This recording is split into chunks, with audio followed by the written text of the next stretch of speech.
Hi guys, আসসালামু আলাইকুম রহমতুল্লাহি ওয়া বারাকাতুহু। তো আপনারা কেমন আছেন? আলহামদুলিল্লাহ আমি ভালো আছি। তো আমি আজকে চলে আসলাম আমাদের জামান খান মোড়ে আমাদের এই মানববন্ধনে।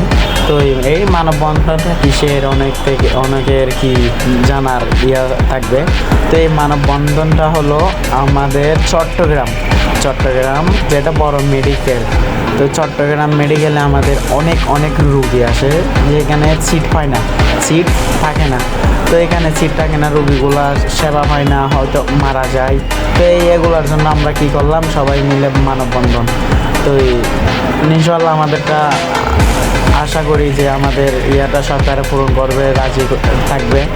তো আমরা সবাই মিলে গেছিলাম। তো আমরা চাচ্ছি কি প্রতিটা ইউনিয়ন